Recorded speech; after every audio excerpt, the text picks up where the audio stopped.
கூட்டணி கட்சியினுடைய செயல்வீரர்கள் அத்துணை பேரும் இங்கு எழுச்சியோடு கலந்து கொள்கிறார்கள். ஒவ்வொருவரும் ஒவ்வொரு தகவல் எந்த அளவுக்கு இந்த ஆட்சி, நம்முடைய முதலமைச்சருடைய ஆட்சிக்கு 5 ஆண்டு கால ஆட்சி நல்லாட்சி புரிந்து வருகிறார்கள். எல்லாருக்கும் எல்லாம் என்ற ஒரு தத்துவத்தை கொண்டு எல்லாருக்குமான திட்டங்கள், அது பாட்டாளியா, தொழிலாளியா, நெசவாளரா, வியாபாரியா, மீன்பிடி தொழிலாளர் பண்றவங்களா, உப்பள தொழில் பண்றவங்களா, இல்ல விவசாயியா, எல்லாருக்குமான திட்டங்களை தந்தவர் நம்முடைய முதலமைச்சர் அவர்கள்.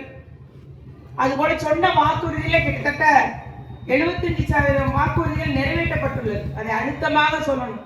ஏன்னா பொய்ய சொல்லிட்டு வருவாங்க. அதுக்கு அடுத்து அது நான் அடுத்த நாள் நம்ம தேர்தல் அறிக்கையில டிக் பண்ணியே ஒன்னொன்னா வாசகம் வச்சிருக்கேன். அதை பத்தி வெள்ள அறிக்கை நம்ம நிதியமைச்சர் சொல்லியிருக்கிறாங்க. 364 வாக்குறுதிகள் நடைபெறப்பட்டாச்சு. இது புதுமை பெண்ணா இருக்கட்டும், காலை உணவு திட்டமா இருக்கும், தமிழ் புதவனா இருக்கட்டும், 4 இதெல்லாம் சொல்லாத திட்டங்கள். அவை காலத்தின் தேவைக்கேற்ப நம்முடைய பெண்களின் முன்னேற்றத்திற்காக, இளைஞர்களின் முன்னேற்றத்திற்காக அத்துணை திட்டங்களையும் நம்முடைய முதலமைச்சர் அவர்கள் தந்துள்ளார்கள் என்பதை குறிப்பிட்டு கூற விரும்புகிறேன். சில திட்டங்கள் ஒன்றிய அரசுடைய அனுமதி வேணும், அதனால செய்யல. சில திட்டங்கள் அண்டர் ப்ராசஸ், அதாவது இடைக்கால பட்ஜெட்ல சேர்த்திருக்கு. அதுல ஒரு திட்டம் நம்முடைய திரேஸ்வரம் கடற்கரை தூண்டில் வலை விரிவாக்கம், திரேஸ்வரம் கடற்கரையில ஃபிங்கர் ஜெட்டி, அதாவது கூடுதல் படகு கட்டுவதற்கான அந்த 3 ஃபிங்கர் ஜெட்டிக்கும் கேட்டிருக்கோம். அது எல்லாமே இடைக்கால பட்ஜெட்ல இருக்குது.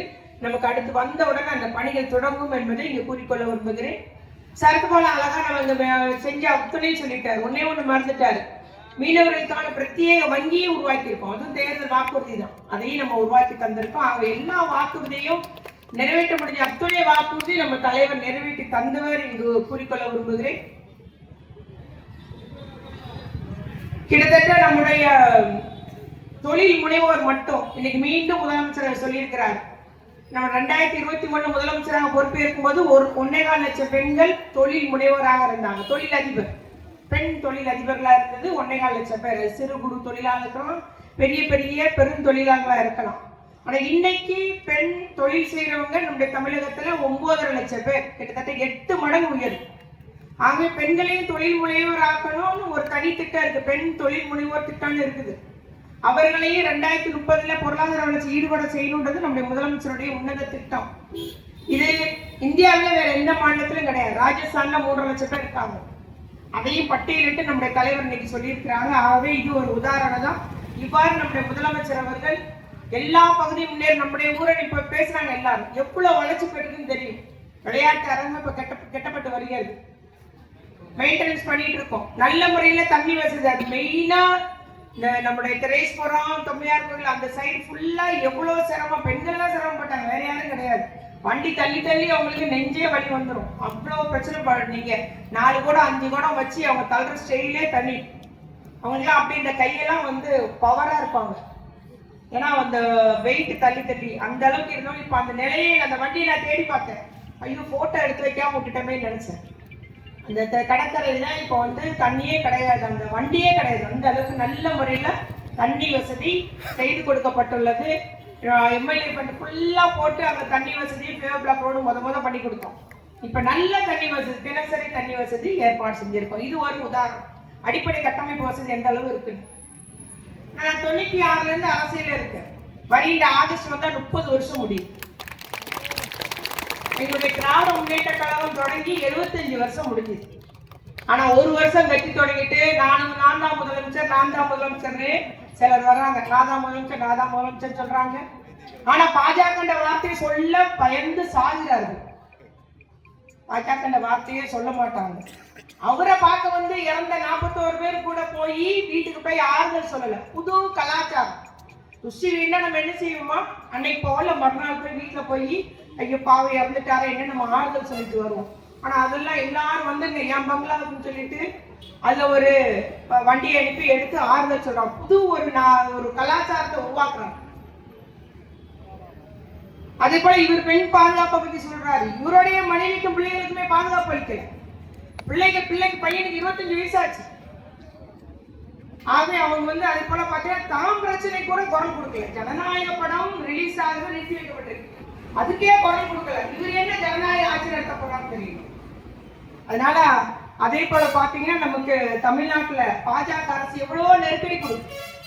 ஒரு வார்த்தை கேட்டாரா, ஒன்றும் இல்லைங்க, மார்ச் 8ஆம் தேதி கேஸ் விலை உயருது, கமர்ஷியல் கேஸும் உயருது, நம்ம வீட்டுக்குரிய கேஸும் உயருது. ஒண்ணுமே சொல்லலையே. ஏன் உயர்த்துறீங்க கேட்டாரா? பயம், அஜாக்கா, இவங்க எல்லாம் வந்துட்டு இருக்காங்க பின்னால. ஆகவே 75 ஆண்டுகளுக்கு மேல இங்க இருக்கிற IUML இருக்கட்டும், இந்திய தேசிய காங்கிரஸ் கட்சி எல்லாமே நூற்றாண்டு கட்சிகள். காலகாலமா மக்கள் நலம் பெறணும், மக்கள் வாழ்வு பெறணும், மக்களுக்கு உரிமை கொடுக்கணும், மக்கள் நலத்திட்டம் கொடுக்கணுன்றதுக்காகவே திட்டம் போட்டு செயல்பட்டு வர கட்சிகள். ஆனா இன்னைக்கு வந்தவங்க நம்மளையெல்லாம் இழுத்து பேசிக்கிட்டு நான் தான் முதலமைச்சர், அவர் தனக்கு தானே கோஷம் போட்டுட்டு வர்றாரு. நிச்சயமா. ஆனா இந்த கூட்டணி மதசார்பற்ற முற்போக்கு கூட்டணி அப்படி அல்ல. நாங்கள் மக்களோட வாழ்கிறவர்கள், மக்களுக்கான நலனை செய்கிறவங்க.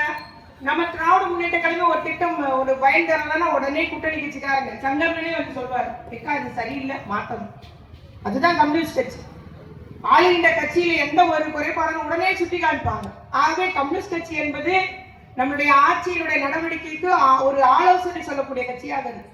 இவ்வாறு விசிக இருந்தாலும் சரி, இங்க உள்ள ஒவ்வொரு மதசார்பற்ற முற்போக்கு கூட்டணி கட்சிகளும் மக்கள் நல விரும்பிகள், மக்களுக்காக களத்துல நிற்கிறவங்க. கொரோனாவா இருந்தாலும் சரி, பெரு வெள்ளமா இருந்தாலும் சரி, களத்துல இருக்கிறவங்க தான். நம்முடைய நகரத்துல அது எம்எல்ஏ, அமைச்சரா, மண்ணின் மைந்தராக நான் எல்லோருடைய மக்களோடு மக்களா இருந்தவர்கள் தான் நான் என்பதை குறிக்கொள்ள விரும்புகிறேன். அதே போலதான் இங்க உள்ள மாவட்ட உறுப்பினராக இருக்கட்டும், ஒவ்வொருத்தரும் எங்க கூட்டணி கட்சியை சேர்ந்த அத்துணை நிர்வாகிகள், எங்களுடைய கழக நிர்வாகிகள் அத்துணை பேரும் களத்திலே மக்களுக்காக சேவை செய்யக்கூடியவர்கள், தன்னலம் கருதாது மக்கள் பணியே மகேசம் பணி செய்யக்கூடியவர்கள். ஆகவே நிச்சயமாக யார் வந்தாலும் சரி, சரியான பதிலடி கொடுங்க, சிந்தித்து வாக்களிங்க, சீர்தூக்கி பாருங்க. யார் நம்மோடு இருந்து செயல்படுவா, யார் நம்ம எளிதா சந்திக்கலாம், யார் இறக்குமதி வேட்பாளர், யார் எப்படின்றதை நீங்கள் சிந்தித்து வாக்களிக்க வேண்டும். நிச்சயமாக இந்த முறை நம்முடைய முதலமைச்சராக தளபதியார் அவர்கள் பொறுப்பேற்பது உறுதி. அவர் மீண்டும் ஸ்டாலின் பொறுப்பேற்க வேண்டும். மீண்டும் திராவிட மாடல் 2.0 ஆட்சி அமையும் என்று கூறிக்கொண்டு நம்ம அத்துணை பேரும் நீங்கள் ஆதரவு காரி முதலமைச்சராகவும் நம்முடைய தளபதி என்று கூறி அமர்கிறேன்.